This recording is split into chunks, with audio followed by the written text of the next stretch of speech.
শুধু স্থানীয় নয়, জামাত জঙ্গিদেরও চলতো মগজ ধোলাই। সংগঠন বৃদ্ধির জন্য জেলবন্দি জঙ্গিদের মগজ ধোলাই চালাতো আব্বাসরা। খাগড়াগড় বিস্ফোরণে জড়িত জঙ্গিদেরও সংগঠনে ভিড়ানোর ছক কষেছিল এবিটি। সব জঙ্গিদের এক সংগঠনের তলায় এনে বড় সড় নাশকতার ছক ছিল নূর ইসলাম আব্বাস আলীদের।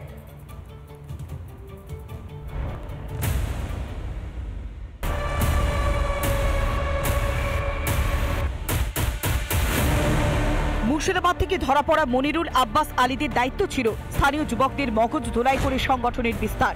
কিন্তু শুধু কি স্থানীয় যুবকদেরই মগজ ধোলাই? জেএমবি জঙ্গি গোষ্ঠীর যারা সদস্য, যারা বিভিন্ন জেলে বন্দী রয়েছে, তাদের কাছে গিয়ে কার্যত জেহাদি বার্তা দেওয়া এবং খিলাফত প্রতিষ্ঠার বার্তা দিয়ে আসতো এই আব্বাস আলী। নূর ইসলামের নির্দেশে 8 বছর আগে থেকে সংগঠনের বিস্তার। জামাত জঙ্গিদের আনসারুল্লাহ সংগঠনে টানা। মগজ ধোলায় নির্দেশ দেয় নূর ইসলাম। গুরু দায়িত্ব পড়ে আব্বাস আলীদের উপরে।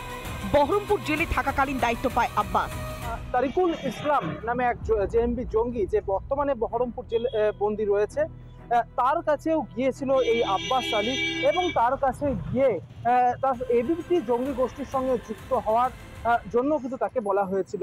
পাশাপাশি জেলে বন্দী থাকা অন্যান্য যে সমস্ত জঙ্গিরা রয়েছে তাদেরকেও একেবারে স্পষ্টত এবিটি জঙ্গি গোষ্ঠীতে ফিরে আসার এবং তাদের সঙ্গে যুক্ত হওয়ারও বার্তা দেওয়া হয়েছিল। জেল বন্দী জামাত জঙ্গিদের সঙ্গে যোগাযোগ। বহরমপুর, আলিপুর সহ বিভিন্ন জেলে যায়। খাগড়াগড় কাণ্ডে জেল বন্দীদের সঙ্গেও যোগাযোগ। জেলে জেএমবি জঙ্গিদের তথ্য দিত আব্বাস। জেলের মধ্যেই চলত জঙ্গিদের মগজ ধোলাইয়ের পাঠ। এবিটি নেটওয়ার্কে যোগ দিতেই চলত মগজ ধোলাই। জেল মুক্তির পর এবিটিতে যুক্ত করার নির্দেশ। এই পরিস্থিতিতে রাজ্যের সুরক্ষা এবং রাজ্যের গোয়েন্দা এবং ইন্টেলিজেন্সের ভূমিকার উপরে প্রশ্ন তুলেছে বিরোধীরা। বিভিন্ন টেররিস্ট অর্গানাইজেশনের টেররিস্টরা তারা পশ্চিমবঙ্গে রয়েছে, যেটা সম্ভব নয় মুখ্যমন্ত্রীর সায় বা আশীর্বাদ না থাকলে। এই সরকার তুষ্টিকরণের রাজনীতির জন্য, ভোট ব্যাংকের রাজনীতির জন্য টেররিস্টদের এখানে আশ্রয় দিচ্ছেন। কোনো সমস্যার সমাধান করতে পারছে না বিজেপি, রাজ্যেও কোনো সমস্যার সমাধান করতে পারছে না মানুষের তৃণমূল। সেই জন্যে কখনো সন্ত্রাসবাদ, কখনো হিন্দু মুসলমান, কখনো ভারত বাংলাদেশ, কখনো ভারত চীন, এই সব করে মানুষের দৃষ্টি ঘোরাতে চাইছে। এই রাজ্যের একটা বড় অংশ সরকারি মদতে, রাজ্যের মদতে, কেন্দ্রের বিএসএফ এর কিছু দুষ্ট করাপ্টেড বিএসএফ এর লোকের মদতে জঙ্গিদেরকে অনুপ্রবেশ করানো হচ্ছে টাকার মূল্যে, টাকা দিয়ে। পাল্টা সাফাই দিতে ফের গরু রচনা তৃণমূলে। বাংলা নিয়ে না বলে ভারত ভ্রমণ করালেন রাজ্যের মন্ত্রী। কেন অসমের কথা বলে না আর বাংলা? কেন ত্রিপুরার কথা বলে না আর বাংলা? জঙ্গি যেখানে ঢুকুক না কেন সেটা দেশের পক্ষে ক্ষতিকারক। আর দেশের পক্ষে যিনি দাঁড়ান তিনি মমতা বন্দ্যোপাধ্যায়, দল দেখেন না। বাংলায় জেলবন্দি সমস্ত জঙ্গিদের এক সংগঠনের তলায় এনে বড় সড় নাশকতার ছক কষেছিল এবিটি জঙ্গি সংগঠনের অন্যতম মাথা নূর ইসলাম। নূর ইসলাম আব্বাস আলী তারিকুলদের মুখোমুখি বসি জেরার পরিকল্পনা রয়েছে গোয়েন্দাদের।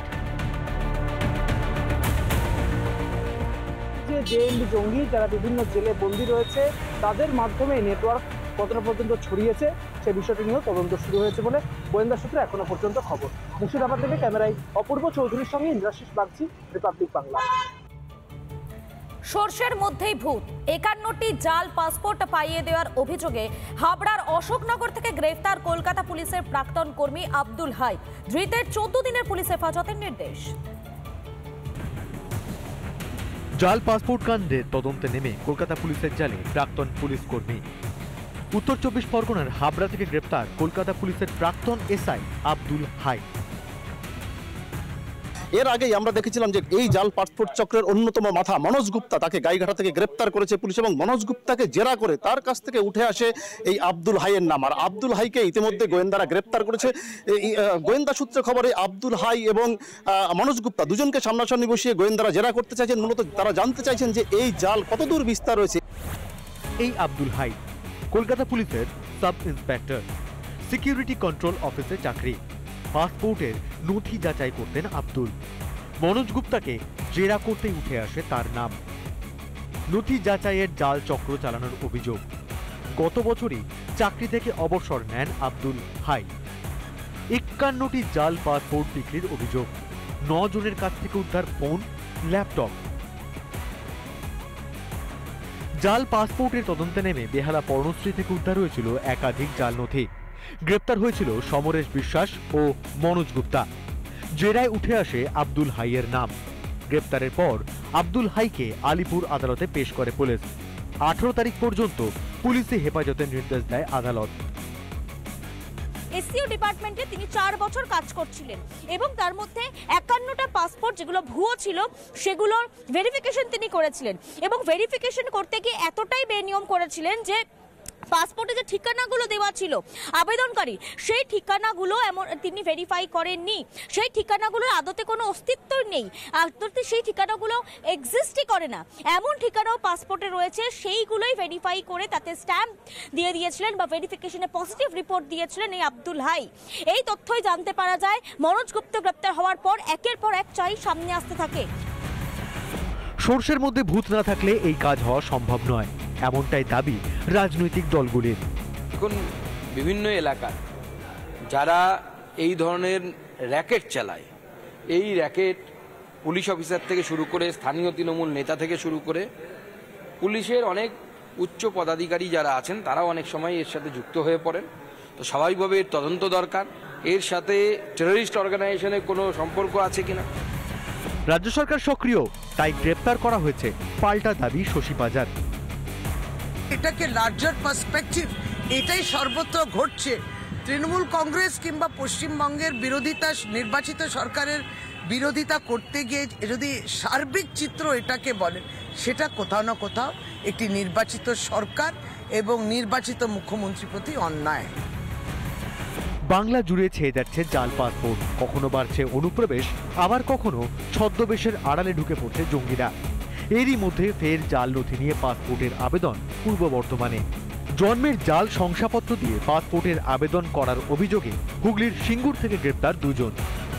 রিপাবলিক বাংলা। বাংলাদেশের সনাতনীদের উপর অত্যাচার নিয়ে গোটা বিশ্ব জুড়ে নিন্দা। রাজ্যে জঙ্গি জাল নিয়ে বাড়ছে দুশ্চিন্তা। জলঘোলার মধ্যে সংখ্যালঘু তাস রাজ্যের 2 মন্ত্রীর। রাজ্য সরকারকে মুসলিমদের অবদানের কথা মনে করালেন মন্ত্রী সিদ্দিকুল্লাহ চৌধুরী। অন্যদিকে মুসলিমদের জঙ্গি তকমা ছাড়তে আসরে মন্ত্রী ফিরহাদ হাকিম। আমাদের ব্যথা বেদনা বুঝবার সময় এসেছে।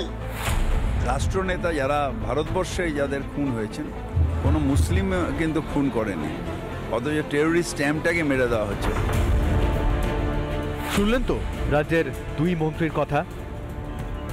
ইমাম মুয়াজ্জেমদের ভাতা থেকে শুরু করে ঐক্যশ্রী স্কলারশিপ, সংখ্যালঘু ভোট ব্যাংক অটুট রাখতে জনগণের টাকায় একের পর এক প্রকল্প চালু করছেন মমতা বন্দ্যোপাধ্যায়। তাতেও মন ভরছে না রাজ্যের গ্রন্থাগার মন্ত্রী সিদ্দিকুল্লাহ চৌধুরীর। সংখ্যালঘুদের অবদান মুখ্যমন্ত্রীকেই মনে করালেন রাজ্যের গ্রন্থাগার মন্ত্রী। এটা সত্য কথা, আমি বা আমাদের মতন বহু মানুষ এই দলের জন্য যত শ্রম দিয়েছি এবং দিচ্ছি, আমি জানি না নবান্ন তার কতটা মূল্য দিয়েছে। এত বড় কথা আমি বলে গেলাম, কারণ অবদান আছে আমাদের। সিদ্দিকুল্লাহ কি বলতে চান তা নিশ্চয়ই বোঝে তৃণমূল, তাই তো ধর্মনিরপেক্ষতার বুলিয়া ওড়ে তোষণকেই প্রশ্রয় দিয়ে যাচ্ছে শাসক দল। আমাদের সরকার সব ধর্ম, সব জাতি, সব ভাষার মানুষকে এক চোখে দেখে এবং সেভাবে কাজ করছে। ভারতে শুধু মুসলিমরাই তো সংখ্যালঘু নয়, অন্যান্য সংখ্যালঘু সম্প্রদায়কে এই নিয়ে তো ঢাক পেটাতে হয় না, মন্তব্য বিজেপির। সংখ্যালঘু তো শিখরাও, সংখ্যালঘু তো ভারতবর্ষের পার্সিরাও, কেন শুধুমাত্র একটি ধর্মীয় সম্প্রদায়কে সংখ্যালঘু তকমা দিয়ে সমস্ত সুযোগ সুবিধা দেওয়া হবে? এই প্রশ্ন তো ওঠার টাইম এসে গেছে বলে আমার মনে হয়। শুধু তাই নয়, আমার মনে হয় এই তকমাও পরিবর্তন হওয়া উচিত। সংখ্যালঘু নয়, দ্বিতীয় সংখ্যাগুরু সম্প্রদায় তারা। পশ্চিমবঙ্গের শাসক দলের তোষণ যে পর্যায়ে পৌঁছচ্ছে, তাতে আগামী দিনে সিদ্দিকুল্লাহ, ফিরহাদ হাকিম, হুমায়ুন কবির রায় হয়তো সরকারের চালকের আসনে বসবেন। তারা নিজেরাও এই বিষয়টির বিলক্ষণ জানেন বলেই ইদানিংকালের বেশি সংখ্যালঘু জিগির তুলছেন তারা। শেষ পর্যন্ত এই তোষণের রাজনীতির ভারী মূল্য চোকাতে হবে না তো মমতা বন্দ্যোপাধ্যায়কে। রিপাবলিক বাংলা। নানা ধরনের কন্টেন্ট দেখার জন্য লাইক করুন, শেয়ার করুন আমাদের ফেসবুক পেজ, সাবস্ক্রাইব করুন আমাদের ইউটিউব চ্যানেল। পাশাপাশি অন্যান্য ব্রেকিং নিউজের জন্য অবশ্যই চোখ রাখুন রিপাবলিক বাংলায়।